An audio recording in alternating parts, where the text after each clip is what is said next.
Chers amis, Shabbat Shalom, nous allons étudier la paracha de Vayera, paracha qui suit celle de Lech Lecha, très célèbre pour le dernier épisode de cette paracha, celui de la Akedat Yitzhak. Mais revenons sur le début de cette paracha. Vayera elav Hashem, Be'elonei Mamré, Dieu lui est apparu dans les plaines de Mamré. Dans la Sida précédente, Abraham a subi, à un âge très avancé, une centaine d'années, la circoncision, la Brit Mila. Évidemment, il en souffre physiquement, il est en convalescence, et il est à l'entrée de sa tente, que Chomayom, dans la chaleur du jour, et il attend les visiteurs éventuels qui pourraient passer. Première question qui se pose, pourquoi l'Éternel lui apparaît-il? Vayera elav Hashem. Dieu lui apparaît, car Dieu accomplit la mitzvah de Bikur Cholim, de rendre visite aux malades. En effet, tous les actes divins sont un exemple pour les hommes. Cette mitzvah est éminemment importante, rendre visite à celui qui souffre. Dieu le fait à cet homme, à Abraham, qui est un vieil homme, et qui vient de subir cette circoncision, cette Brit Mila, qui semble physiquement l'affecter au troisième jour après la Mila, le moment le plus douloureux. Et puis, deuxième question, pourquoi Be'elonei Mamré? Pourquoi dans les plaines de Mamré?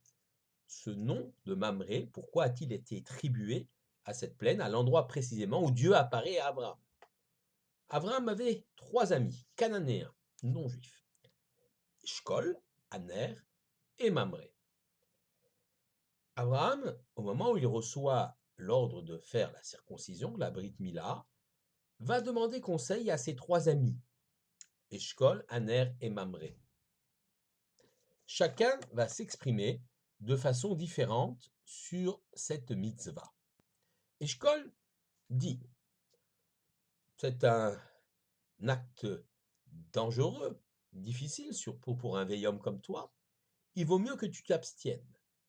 Aner dit, oui, Dieu te l'a ordonné, donc pratique cette Brit Mila, cette circoncision, mais fais-le de façon cachée, afin que tes ennemis, qui sont nombreux, ne profitent pas de ta faiblesse pour t'agresser, pour t'attaquer. Mamré, lui, dit non, va, fais cette circoncision, puisque Dieu te l'a ordonné, fais-la au su de tous. Mamré, donc, a donné le meilleur conseil, et on va, quelque part, le mettre sur un piédestal en donnant son nom à l'endroit où Dieu va apparaître. Son nom sera dans la Torah. Vayera elav, il est apparu, Be'elonei Mamré, dans les plaines de Mamré. Mais on peut se poser la question, pourquoi alors Abraham, qui reçoit un ordre divin, Abraham, celui qui a découvert l'existence du Créateur? La question est difficile. Comment Abraham,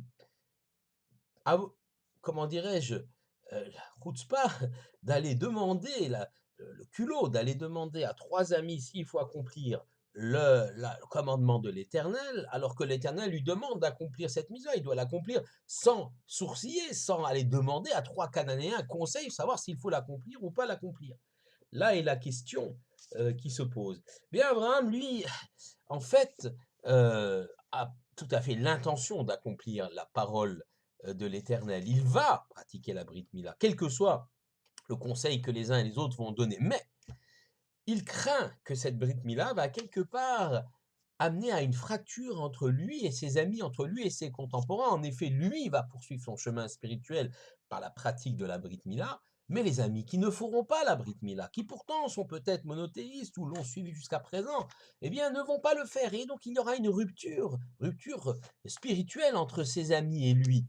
Alors pour éviter que cette rupture soit trop brutale, il va leur demander conseil, comme s'il les associait à cette décision, et les trois amis répondent selon leur conviction, Mamré étant le plus pertinent, et effectivement celui avec qui Abraham peut-être aura le lien le plus fort, associer ses amis.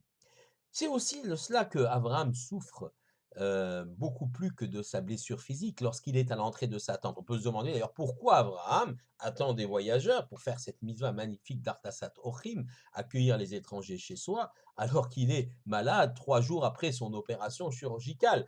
C'est très bien d'accueillir les étrangers, mais on pourrait attendre quelques jours. On comprend, hein, celui qui souffre n'est peut-être pas obligé d'accomplir ce commandement tout de suite. Mais il le veut quand même. Pourquoi? Parce qu'il considère, il craint que cette Brit Mila a entraîné une rupture entre lui et ses contemporains. Et il voit qu'effectivement, plus personne ne passe. Et donc, il est très malheureux de cette situation. En vérité, l'Éternel a sorti le soleil de son écrin, comme dit Rachi, et que Chomayom, il y a une grande chaleur et plus personne ne voyage à ce moment-là. L'Éternel se rend compte de la souffrance spirituelle, la souffrance de Abraham, et il suscitait 3 voyageurs qui sont en fait des anges qui vont annoncer la naissance de Yitzhak. Ils auront forme humaine et ainsi Abraham pourra accomplir cette mitzvah d'Achnasat Ochim, d'accueillir les étrangers.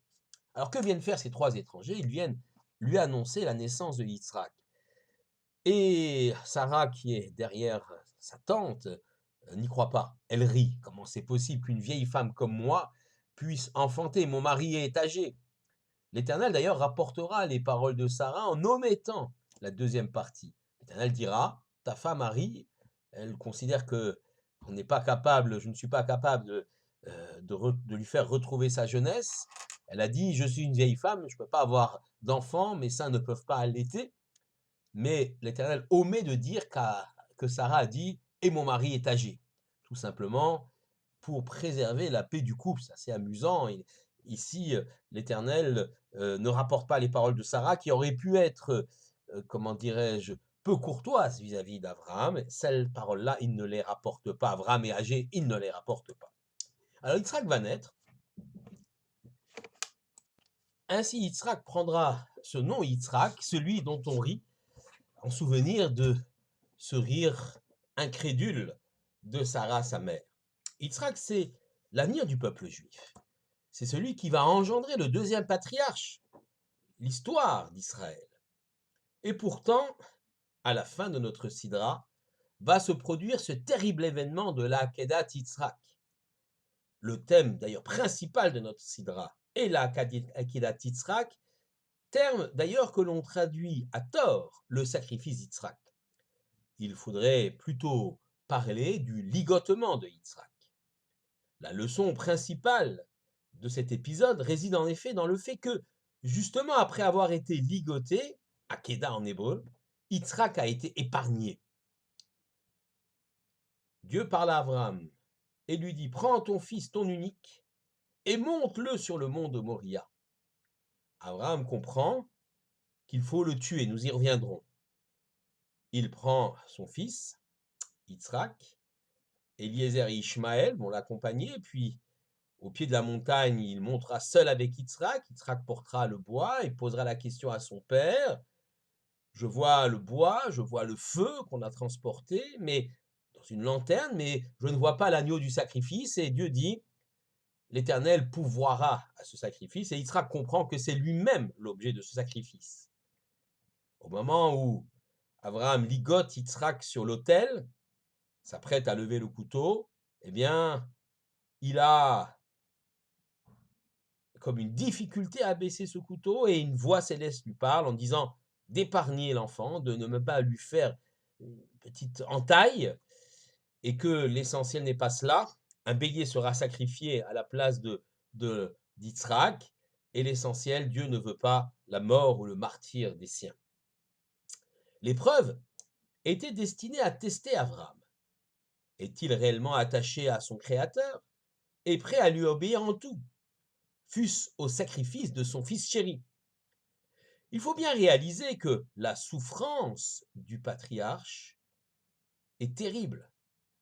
Exécuter son propre fils, celui de sa vieillesse, qu'il a tant attendu, c'est une terrible épreuve. Elle vient de plus s'opposer aux convictions intimes du vieil homme.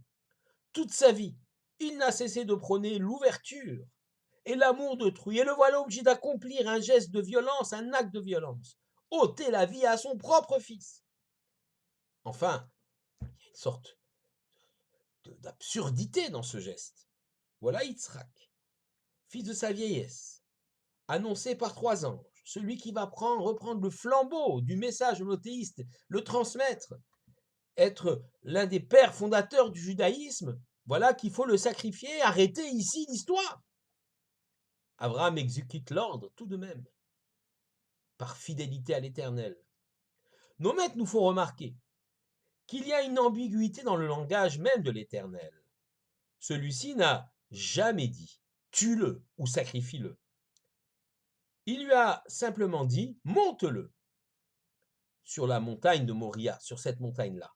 Le terme « Ola » monter peut également signifier le sacrifice de Ola, Korban Ola, c'est-à-dire le sacrifice d'un animal entièrement consumé, brûlé entièrement, aucune partie ne sera consommée par les hommes, ce qu'on appelle l'Holocauste.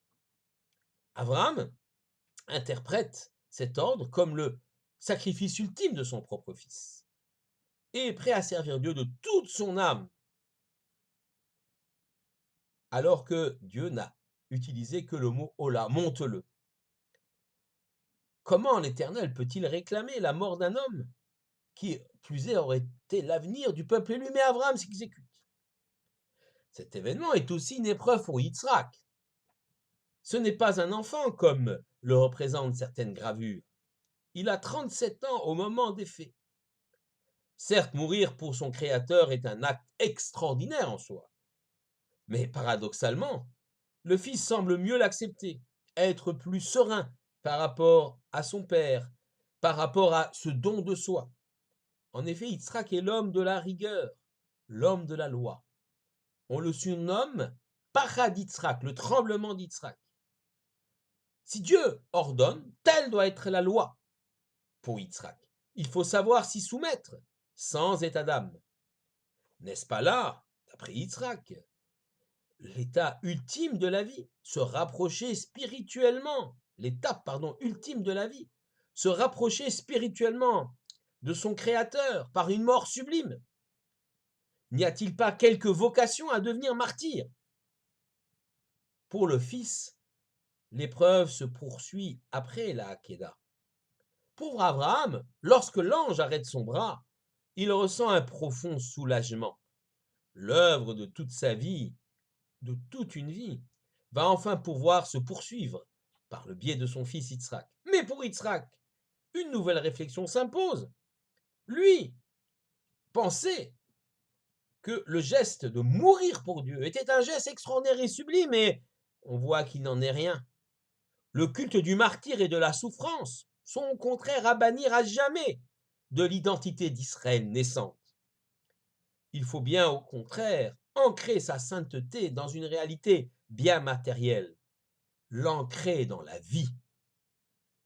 Ce que nous demande l'Éternel, c'est de bâtir avec la matérialité, avec les faiblesses humaines, un monde plus juste, plus sain, plus spirituel, mais certainement pas de rompre avec l'univers dans lequel Dieu nous a fait naître.